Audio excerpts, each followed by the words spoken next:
Wabonosia, a hand cosiation took and not to tumricas, our cosiation to know, won't even tumrica. Abonosia, a high great commission TV, or my this year, Yamamina Joe, a brass or mamma who does in someone sent for Chichi Corvia, Massimo for the Chichi, Etun and Niasi, Esa Mukoji says Sofia Miani Barabrasso, see a cynicoso, in his apaswade, not yet the Somonia Sumosumpa, and somewhere hinter or many tune in Natamu, and Jolum Chiaso. And I'm in by a transfer, de Bremen. Now, Panin for say, or Bawani Bema, and the Abuni Yachia. Now, Cassia said the there. Now, yas passes fast, and again, they won't. Yarakugu Cookasian, so Great Commission TVGH. Social media handles are who do it now, so Borum, many person commission, Bosso, now a man for your being share, now on your being kind. Said the Cassian de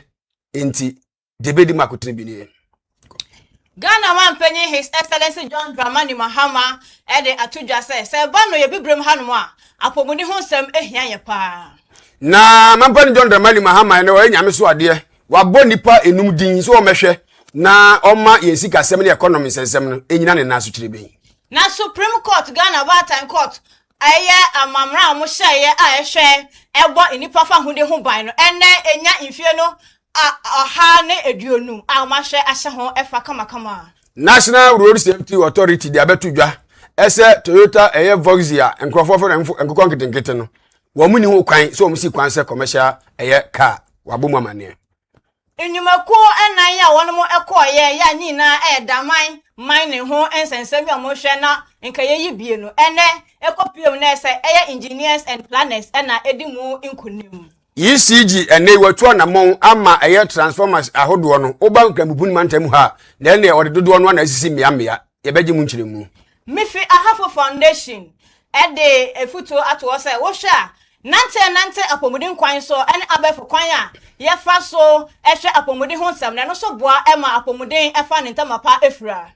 Council of State member a wojemu ema mfimfi mantam de atudwa se mampani John Dramani Mahama gay sensem no obe sign to manfo nto omboase na Iran ene US esizi fire enam tankwatokwa ekoso na ene obi ni na ekobo bayra humama ama bayra ntumi ambo Israel so ama no hono so na meno kasai anigide mu nsem wopani oyekofa bae ede ma anointed Palace Chapel dodo na friend Reverend Obofo de atuja ede afutuo akọ ede ama emabunu titiri se wonhwe omabrabo yie ensem lika ehunde editie ena yade besom ne yasom passe Great Commission TV anwumre no si akese ebo Paramount News papa bi na abusua empanimfo se akwan system de nti na wotentaso ogu nso ne na bo akawo wade nkruma ya ne nam na waba befa yemfa sedama nyumakue yede asedan ekwa nyumako na ende mede hola sevia herbal center ena edikan omo dwumedi omudi ni so mo hwe apomudin kwan so ehwe eboa na yare a omo sa ebi eye stroke, heart diseases, diabetes, asthma and poor blood circulation so moja ni ntimi ndu mo afrusa ni yiye no kidney problems, waist pains ni na omo hwe spinal cord problems ni na omo hwe edi ho adwuma ya omo hwe etu ase kama wankasa wo behu se ho atowo prostate enlargement and penis problems ni na omo hwe ede amawo afen so omo hola herbal mixture ya no immune system supporter no ehwe na ebustu amawo se na be ya immune system no betimi ejina brane na etimi eti ayare obi a ai na adwene se ebeba pedua enimu enu nti odi weni bekire mu ashaman eho baby a ebe access bank ne ho na omwo betimi so aposo omahomatrofo no ewo 0240 409 991 and I say 0200 623 038 afen so no 0576 656 658 Hola Savior Herbal Center na also only God can heal you. Afen so no I am Media and Professional Institute. One more share etete impanyifo your friend adult education you know share eboa and on 4-month program na ekwesi adanko an na omo share impanyifo efasa entete no emu. Afen so omo share digital literacy and financial literacy, media literacy no so omudi hu dwuma pam. After so no say we communication no utimi etu ho empo anase etimi kɔ nanim a ne nyina mbɛhwɛ aboa eba na akyerɛw ene akenkan afenso so betimi aka brofo ama ɛho atse no nyine na ombɛhwɛ ede wafem kama ani to betimi de wabofra na owie SS no impo graduate a owie so esuapon yi bia no so no betimi ede na ba befem wɔ hanom na mo kyerɛ kwan ɛwɔ Great Commission TV building ha ya Eben St Michael Primary School no open nkyerɛmu abro nya media ma oyi so a betimi afra wɔ no ɛwɔ 0544 713 929 Mrs. Subio 0544 713 929 na upesi asama na to dadwen oh what wadi enagad medicated toothpaste and efrefre so nyankoro mefrefre nsu anopa hema na osise nei se upesi asana na to dadwen na nwumre kura onya bi ntwu se okena homofra no enya de a obenya bia mamotwu se tumrika fa nkuruma ya onam sesi anansa nyawo bomoden na hwehwe enagad medicated toothpaste na no mu ninkomo na paste ahodo a open nyina bi no womo e de bema wo ne no e na beyi osi asenka wapem amobo nsiri hehe onipam enti bomoden ana fa ahobo mo madane kotokro asorobo ado ahobo a kotokro enka soro enti enei se wo paste papa abadwa man so a ya siesie no na ma wo si gina kire be ya eye enagad medicated toothpaste no bi busa se ehe na ye behu sia adwumakui hwehwe wom e wo prempem mat ya wonom eben health center a eben going filling station osu sanso ena Hana stores ya omo ben Power FM osu Abebrese street hwehwe om hosisi ya Great Commission TV abrosatintin nungwa kantamanto Buadi road ni so a hwehwe wonom ewo ho sanso na eye Farm Global Ventures wonom any nice joint ena ebo ho wo Buadi road ni so ha afi so odu ani chemo fra mantemu a the more ehuhu se open dodo atu na open chiremu bia frempanifo sisi ya on 0244 425 084 and answer 804 0244 425 804 now nempanifo eni nkomo na se nei utrato se obetu kwan na ebia adwumakuo bia aye obukata enei kurofo bebere no a na adan katebon ya be frank katepam enti ama wono mo mede kurofo tu kwan no adwumakuo mede kurofo tu kwan no ama ato dadwe se wanhwe kwa akwanto kura de be funu se de dwana mafro chiame eno nenam so ema go same travel rento abebo aze wo mom so nyankopon na wohwe de oda no de ene de ode ba ne kura nyobi na be kirewo wabo nipa bebere wono mo mpese omkosua de wono mo mpese omkojo mahome ade bi afa akwanto hu na apese nei go same travel rento emfa wonko de ene wato adi kura na oya de beti se eye student visa business visa tourist visa afi eye visa renewal sponsorship back eye statement for all visas birth certificate business certificate and passport ade bia efa eye passport hu sensem akwanto hu sensem no wo mo pe na wo betimi aboa wo nungwa kantamanto Great Commission TV building ni mu a ewo Buadi road so frempanifo ahomato freson na aginkyiremu akese ne nketo nyina 0244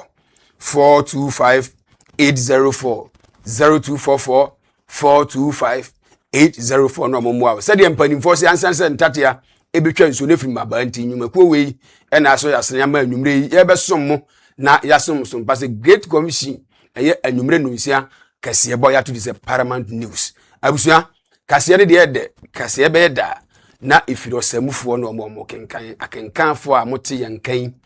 eyeme adehye hene nana ajeman prempe osmaf palo miniminu aba Shafatu Mohammed SM for short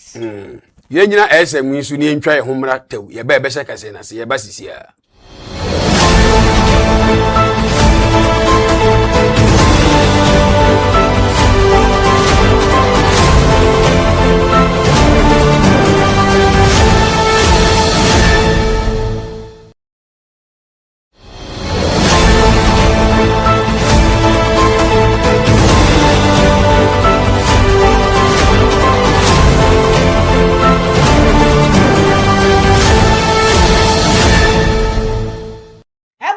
yeda wase sa woni yatena ne akwakoje ayi yakwakoje eye break aba yeda wase pan sa woka ye hom na ye hyensem na sa na de Ghana mampanyini His Excellency John Dramani Mahama na ehye ase okopie mu e wo France man mu na nyina eye eye summit omukọ ya na efa apomudi ho nsem ho ene ma opanyin di nani monyam ekokota yechi na summit na se na ye eye mpanyifo eni nti na etitire ya wonu a woka bi ewom na wonim na mabia kwadare ewo apomudi nkwan so no a musoso mo aban mu ya mo dwendwen aban mpuntu ho na ekokubo mu a omutimi ede sanhyewe koso na enu na mampanyin John Dramani Mahama ekere se apomudi ho nsem de wote na kere se akwai se honam ne ntoma neni je ho papa person se nipa de wapomuden am na wo ade enu nti no wo kire se esi ana pomuden ho ensem ehia na enu nti no obehwe na akade ene abefo kwanso ebefa na de ahye apomuden ho ensem ekena no efa de sikasam ho ani nyina ombehwe na mantem ahodo ehia no omahwe ede ama wonom. Regrettably, as I speak to you today, the countries that are most at risk have the least resources to cope. This must change. The world must face the stark and uncompromising fact that a healthy and thriving Africa is no threat to anyone. It will be a positive force for global progress. We must therefore ensure fair access to financing, technology, data, and innovation. We need to enhance research and knowledge sharing. Additionally, we must support countries in building resilient systems that can prevent, detect, and respond effectively. Although we have frequently discussed this, we have been slow in developing the necessary infrastructure for delivery. Let's muster the political will to integrate our fragmented regulatory environments and let Lyon be the turning point. Today, however, I wish to make 3 calls to action, and I hope we can all commit to these immediately. First, let us shift from commitment to action. The period of declarations must come to an end. The moment for coordinated effort is here, and let us start from Lyon. Let us connect our One Health strategies for our national development agendas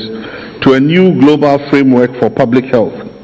The international security agenda must fully adopt this approach as a key element of sustainable development worldwide. And thirdly, let us concentrate on building a new... John Dramani Mahama gonja de shakachi nene wadi dwumaso ni nyina ne se wagina emrekuni ni so abomodia ate ekua baasumfo ekua ye from se eye Ghana's Physical Council na sankrofo yi wo mo eba behwe aboa ama yisika semu emu ada ho fan de broni friends transparency no na eno na onam so apaw eye ekuo yi a oma bene eba oman ne nchechire ni sika semu a eyade omabene pa na ogina ye mra kunini eye article eye 921 eye 2016 no wo mgi tumu wo mra se bedwafi eso ana mampa ni gina so ete sa kuesi wo mmeboa na wonum entimi enhwe ema esika sem enyina brane na empanimfo a wonum bedi sa adwuman wo mudin na edidi so yi Dr. Emmanuel Otinkuma wonu ne be dwontre ni di ama ekoi na sanso na obemfo Patrick Opoku Asumi wonu so oye academia sanso na Leslie eye Juat Mensa wonu so eye research sanso na eye J Kwakubedu Ado oye enkane public policy expert na afei Dr. Henry eye Kofi Wampa wonu so eye enkane public policy expert na afei oye adwuma enso so Bank of Ghana sampanifo numi na mampani John Dramani Mahama agina ye mera kunini so na watimi apawam se mpanifo emeboa na wontimi nhwe ema ye sikasem emu na hofan efri se womo na ohwe o mabene osikasemu a emra ya hyato ho no enei wagina ni tumi so ahyemu kina wabomodin a ede nsema ba abonten a kire se mpanifo emeboa na sansem we nyina no eye wosoafo a wohwe aban kutawudie so yewura eye Felix Kwachefusu wono ene de nsem we nyina ejira aban num ede tudwa ekirekire mu Ebusia yeto amoso ana eye Supreme Court Ghana Court batai no ene abasobode akọ ede amano efise yes wo won homodi ye papa ebise emre bi a etwamuo na nka amamra ye ni bie behwe abon efa hunde ho ban ni ti no na eye asrafo no ena na kire se eno ana na obode hwe ye so ne ade ko si se court bata ne chechemra ye no no behwe abo enipa efa hudie ho eban na afen so no ye ka bi ma menka bi amamuo no ene eho impontro so betimi akonanimo na mamre ba ye ene etimi etintim ama enya afenom ohane eduonu a omahwe ahye ho efam na afahye na senom ena nsanchirofo nhemu ehonomo na kyerese eye titreni ya na wada anniversary committee anom na osaje Supreme Justice of the Supreme Court His Lordship Richard J. Frempong ena na wo kyerese court no hwampa wa bo adwuma so papa wa ya de efise se obehwe etintim amamra na tena ho fitimre tenten ababesi mpempenso enye ize sa bebredo ma fam oha ema ne hono so so nyina ma hwe ejire pintin ama eye amamra na tima ya adwuma na ekoso de a na esa baso den ese fata na nkasa wa ya de wa bo ne ho mode abodwuma den. The evolution of the court has been checkered, challenging, yet enduring. The court has not been spared the misfortunes of political hostility, military interventions, featuring suspensions and abrogations of constitutions, societal criticisms, even condemnation. Article 1815 of the Constitution has been interpreted by the court to ensure that international business agreements involving the states shall not come into operation unless it is approved by a resolution of Parliament. By this decision, the representatives of the people have a final say in how the executive transacts international businesses. Further, today, prisoners are permitted to vote, thereby expanding the frontiers of universal adult suffrage. Again, today, one does not need a police permit in order to embark on a demonstration. Finally, and perhaps most significantly, 2 presidential election disputes have been resolved by the court to ensure political stability. The theme for the celebration is honoring the past, celebrating the present, and defining the future. This theme is fitting and apposite. We believe it is deserving to celebrate the historical significance of the court, honor the achievement of our forebears, and highlight the court's contribution to the social, political, and democratic development of the country. This is not going to be just a celebration. It shall be a moment of stock-taking, lesson learning, and strategizing into the future. The actual celebrations will be a month-long event and shall be held from the 1st to the 31st of July. The events lined up for the celebrations would include lectures and symposia by various dignitaries, locally and internationally, legal outreach programs, moot court competitions, sporting events,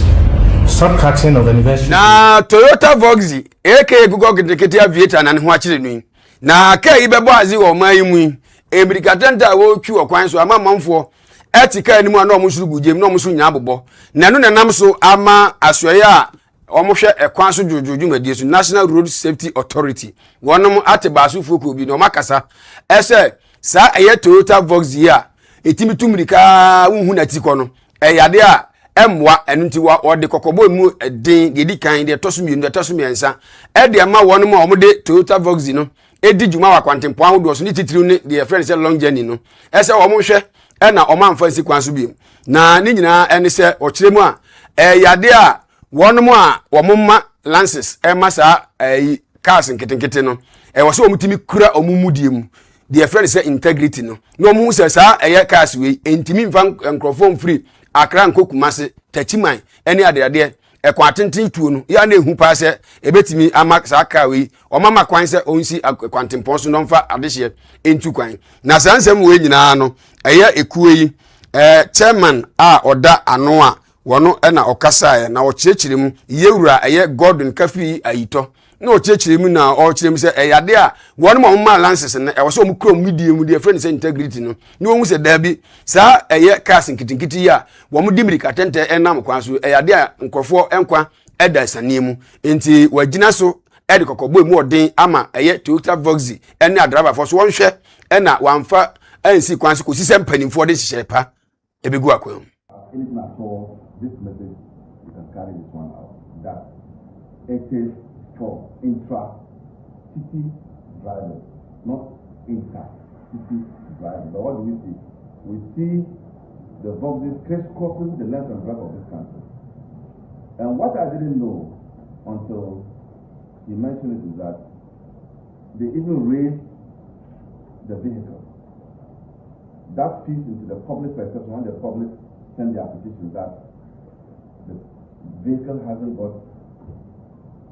for the want of the right, the correct balance. You know, we are also being told that the ties are not for the purposes that the vehicle is being used to gather. So clearly we can see a myriad of problems, you know,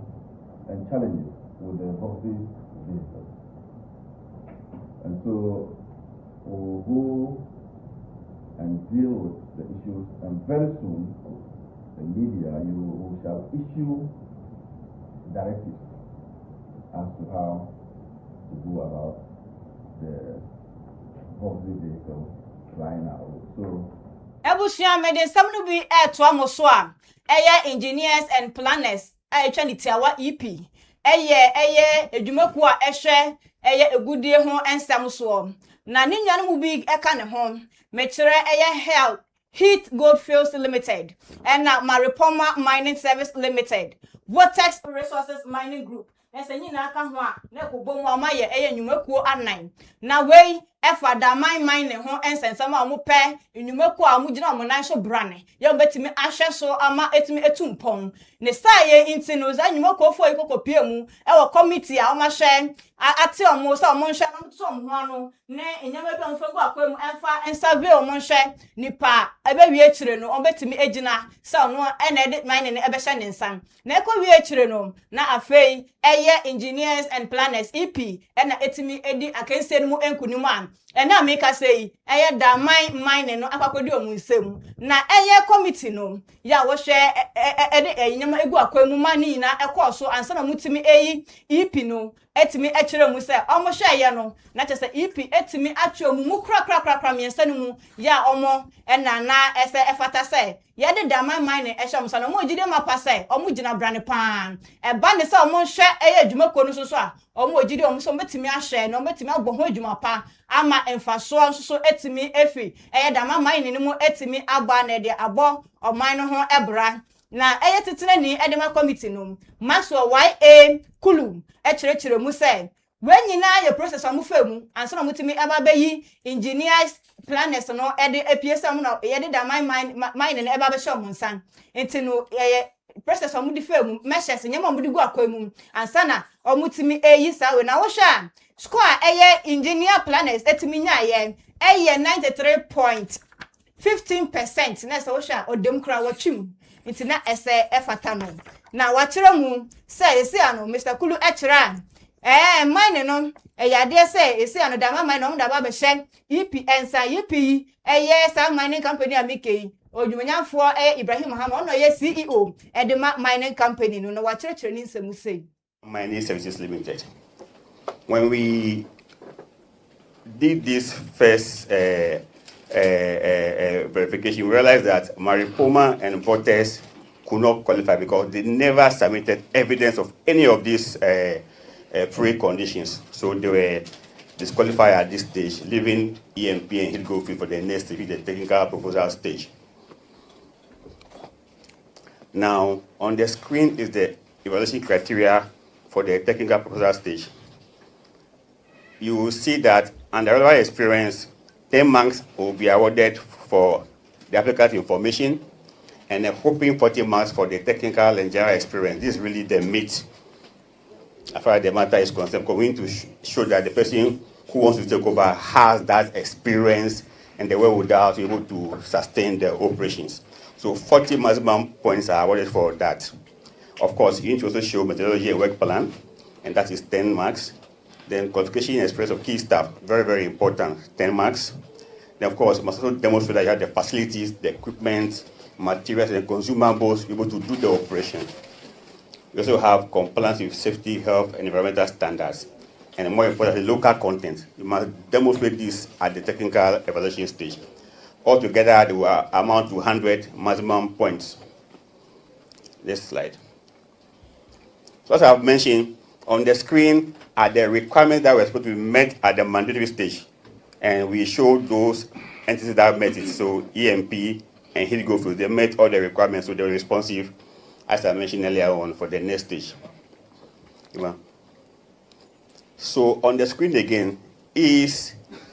the scores that were awarded after the committee had done their evaluation on the technical proposal. For the applicant information, EMP scored 10, Hillgrove 8.2. And then when you go to technical and enjoyment for experience, you will see that disparity in the bank. EMP demonstrated clearly that they were up to, or they had the experience to be able to do the job, as opposed to Hillgrove 18.4%. When it comes to methodology and work plan, we scored EMP 9 out of 10, Hillgrove 6.2 out of 10. On the qualification, EMP had 9.6, Hillgrove had 9.2. You will see that it was a close mark in the sense that these are all entities in the mining sector, so they all have the same or have similar qualified professionals. So that's why the score is a bit close. Now, when you go to facilities, clearly EMP led in terms of the marks 9.8 as against Hillgrove is 5.8. Now, compliance with health, safety, and environment, EMP got 9.2, Hillgrove got 6.2. Now, local content, you will see that, interestingly here, Hillgrove had 0.2, 0.2, or 0.4 out of to be able to lead Hillgrove, to be able to lead EMP, which has 9.2. The reason is very clear. Right now, Hillgrove is a mining company, they are mining. So they are required part of local content, or the obligation to have very local content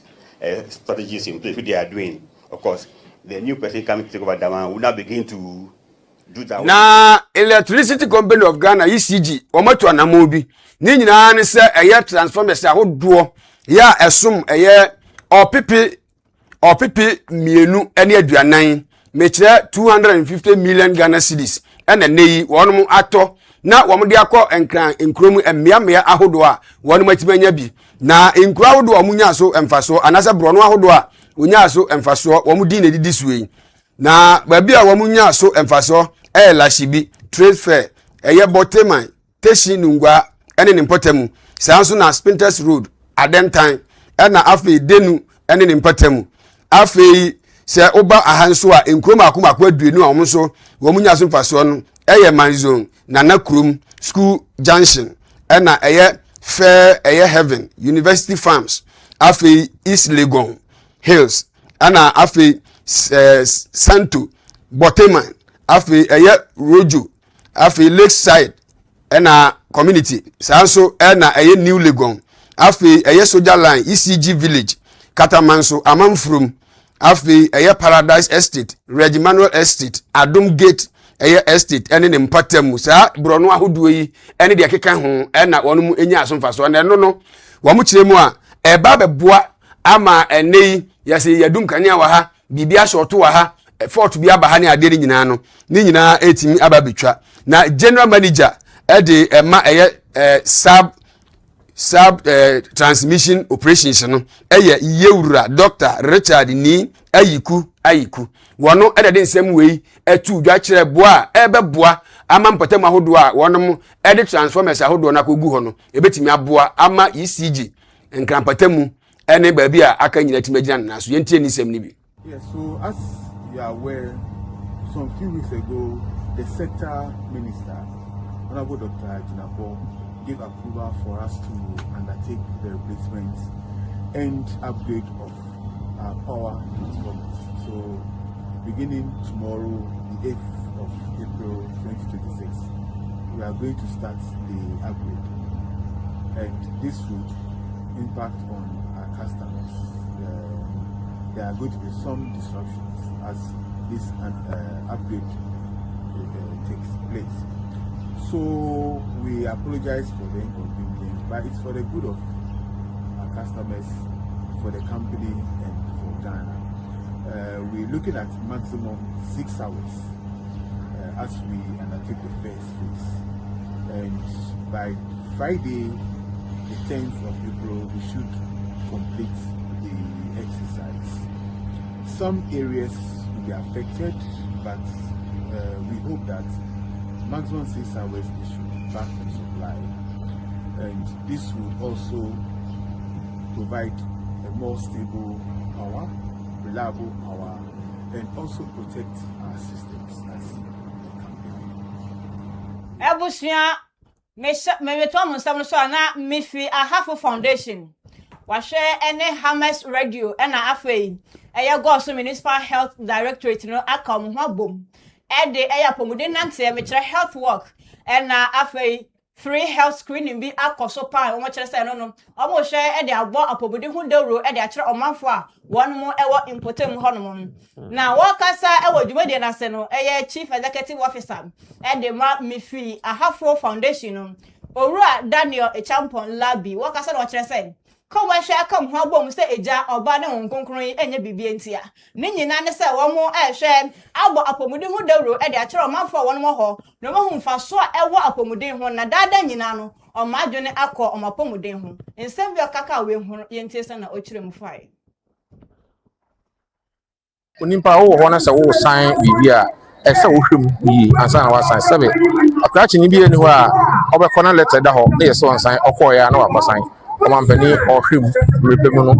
bia bateneka meka che Ghana fo ane se obi enya abotre omampani oye omampani a odwen dom ho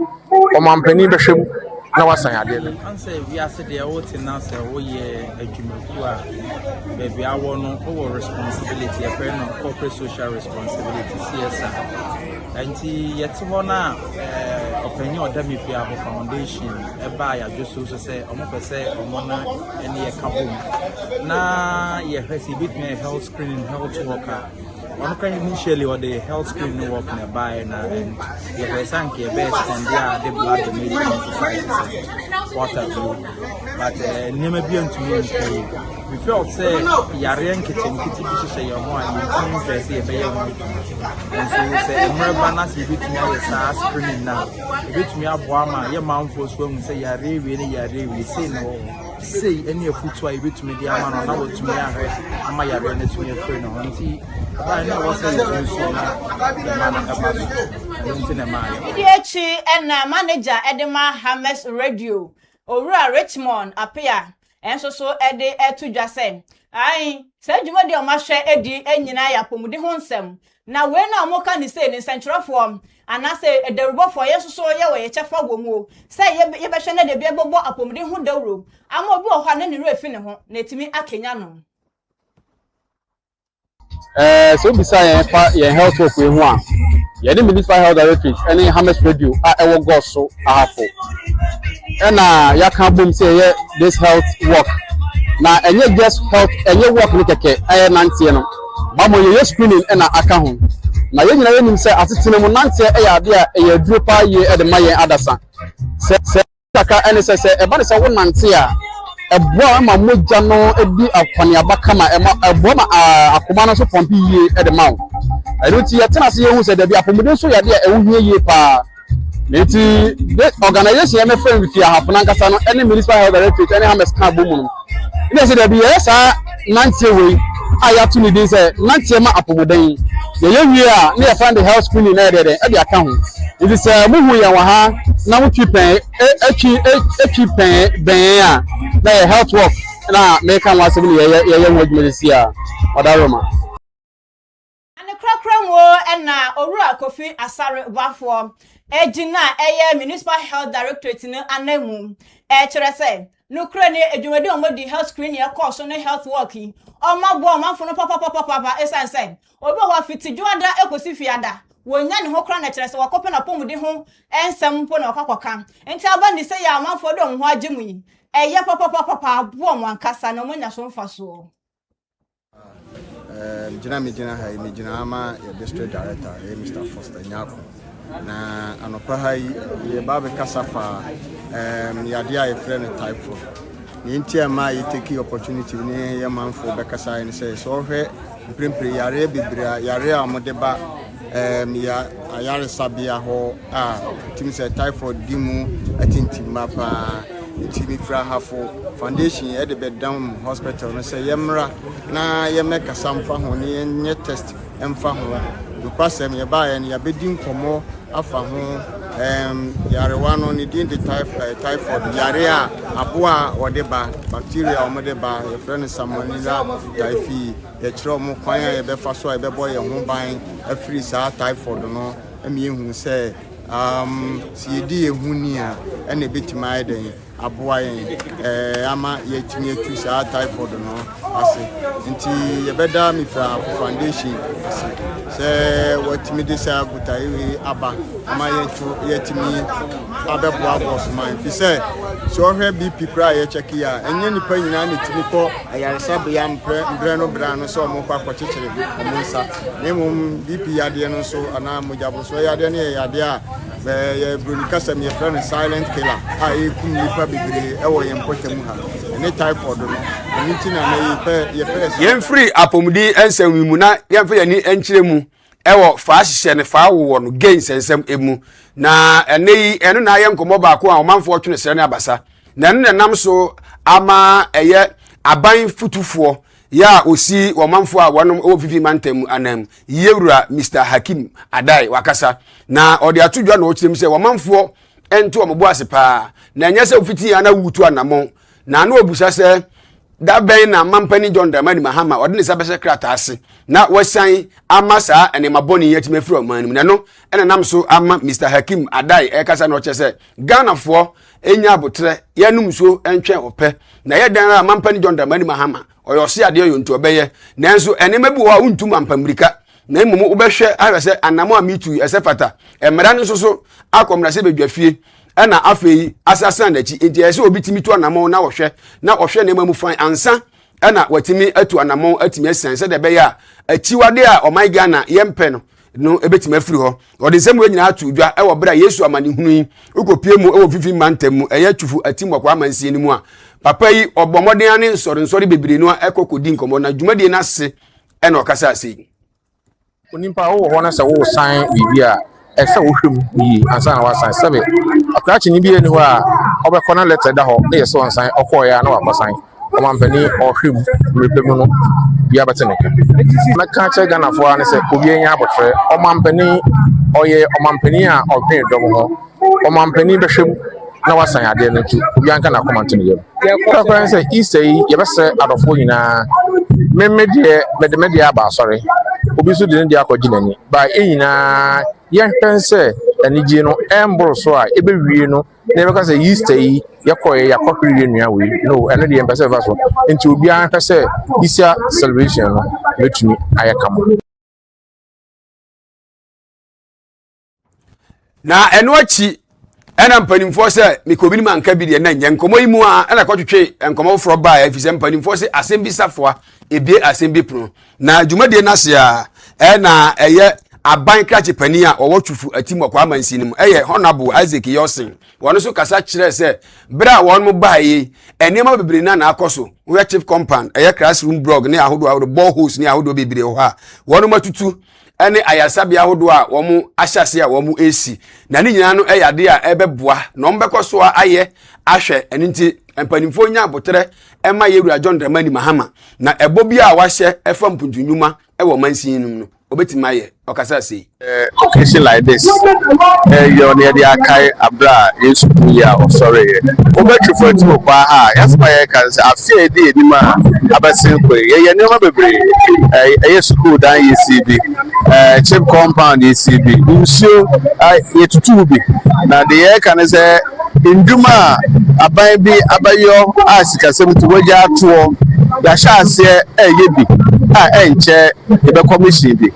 in say to for team kwafo ehwehwe dodo na afiri enchen na ebosha mention o say in say 100% de yendru a yakue no betumi aduro because I didn't America sa afie mo so ye wo mechanized borehole mako 15 na say yetu edema to for team ba man no unya insuo ye wo school adansi ye wo chip compound so accessible ye wa kwan kika ye be stress mfa mpaibo enta echi na enta sa afenko na wiye no ne ya ye edwuma esomoni ye begina ha biwa eye Easter prayer ye suna edi adanse Ebusia yenjira sansam we suna yentwa ye homra ye ba ye beto aso.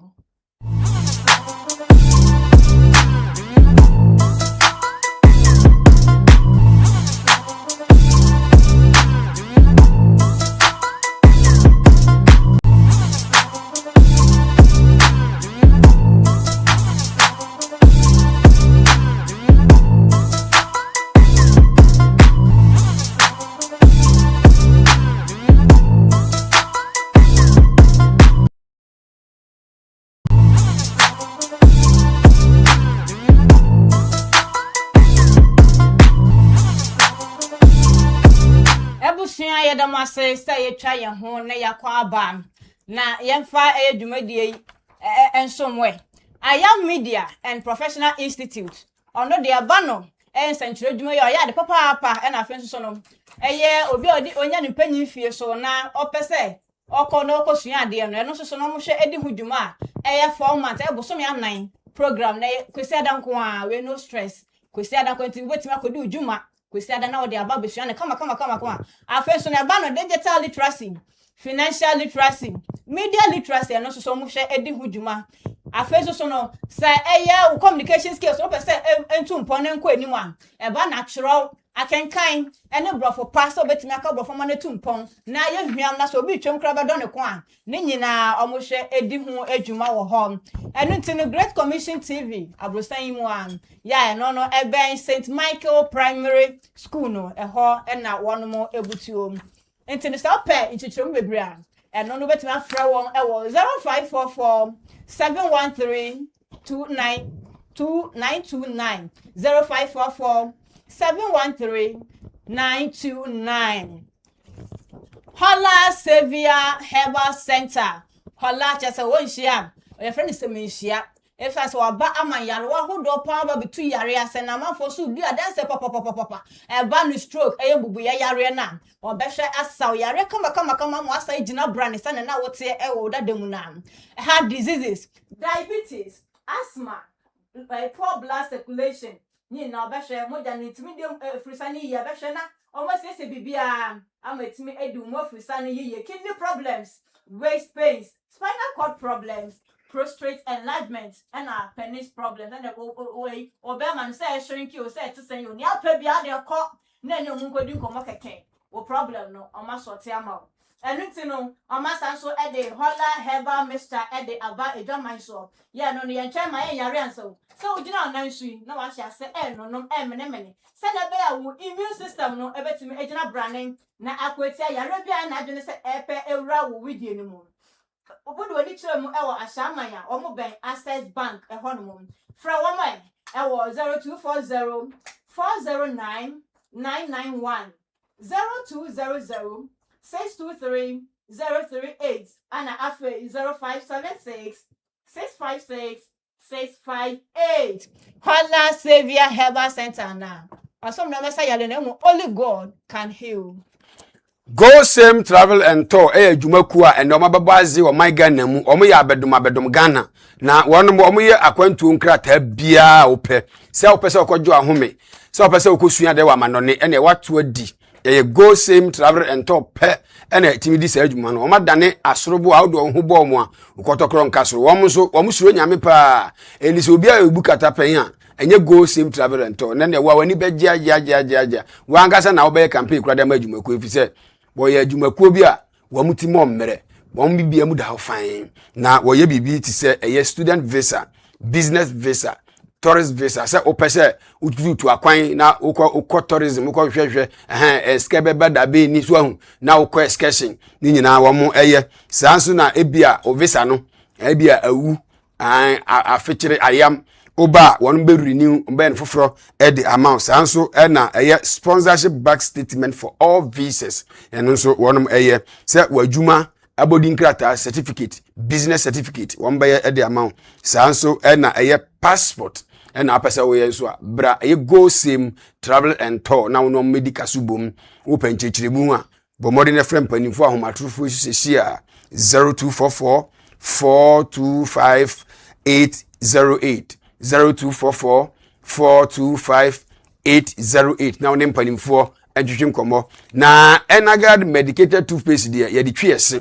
na enei se opese wo sie fita se hire anase sukotwe a eye Enagad medicated toothpaste pe ene betimi aboa wo ama enema bia wo sese wo ahohoro ne ade nyina be hohoro wan se na ano wo de ba ko bi ne twi wo se no na wanum ya onwo na dwane nya wo de wangasa na wo se wo ho ne nei ye kire wo kwampa no eye Enagad medicated toothpaste pe ena woto a na ne wo sin be gina wo kama mpanimfo se ye nsere sen emfa ntukwan enti petetekra bi wasum ne tie de meka ne ye ne bombodin a ebepe Enagad medicated toothpaste ne for etwiwusin na wonum akira kwan ewo Paramount wonum ebe eye hair center a eben going filling station usu sanso ena eye Hana stores wonum by Power FM Abebrese street usu tubirika ne koho na ekopebi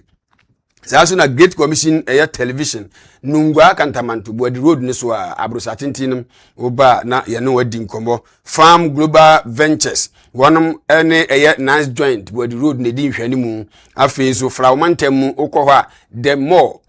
onmu hu okwa na ono mu akodika subo mfrempanimfo na ginchechiremu aka nyina 0244 eye 425 804 0244 425 804 nyumako we ni nyumako bibiri na so yasene ama obi ni nuaba yesom na yasom so mpase anwumre no nsia kasebo ewo eye Great Commission TV so yato this Paramount News papa bi ye nto akase ne so Ebusua yetoa kasebo no so na yebohwi akọ obi man so yebowura mu ewo Israel na enne yate asem de US aban no ahwe e de atodwa se o ma hwe esizi fire wo mentime ho ase ne bomb to basa yo a na ekoso ewo US man mu Israel na fe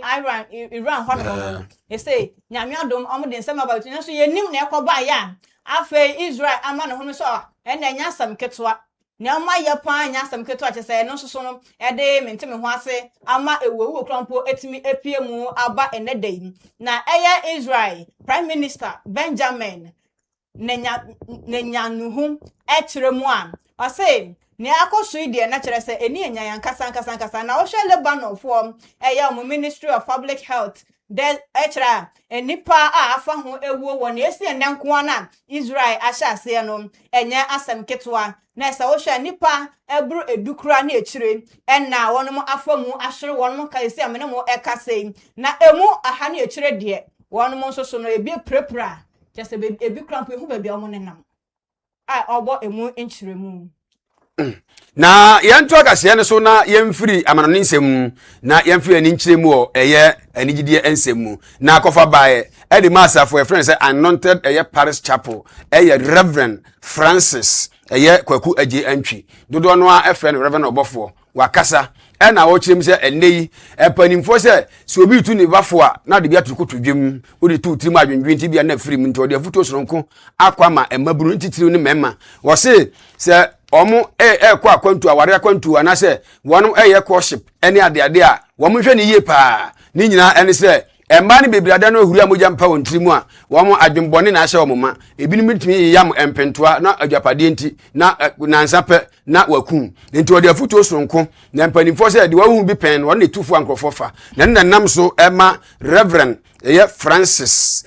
kwaku agye nto na friend Reverend obofo de wo hunu nti ena wokan ni titiriu emamu a monhwe yie pa na wo sese mo anhwe yie na wo kan mo amfa afeso adwumaden so hia papa efise choro kronkron ne se ense anya dwuma ense didi na ose a hand which does not work should not eat o sana choro kronkron ne kan enti yenkoso na yenye adwumaden work is the use of bodily or mental power to do or make something enti afutuo sonko a wode ekoma emaburu ntitiru ne emema o kiremu a eyade a se wanti afutuo na wa ma wadwene mu anno na wadwene mu anya de ana ho fan na se ofa bibia atra ene ema pebe sew na danta basirema enti o kira se afutuo yi emema titiriwa afe na mo wuru awarem ti se kinsiri ne wo mo omkeka ho no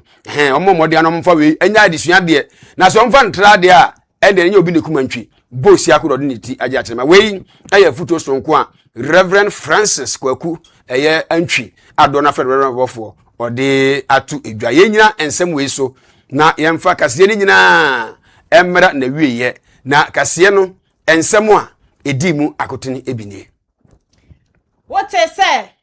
Man penny His Excellency John Dramani Mahama na waka na wade aturo mu say. Apomudi ho nsɛm de ba no ye bibrem han mu say ya. Ene o man konkron Ghana de eda ne boso pa.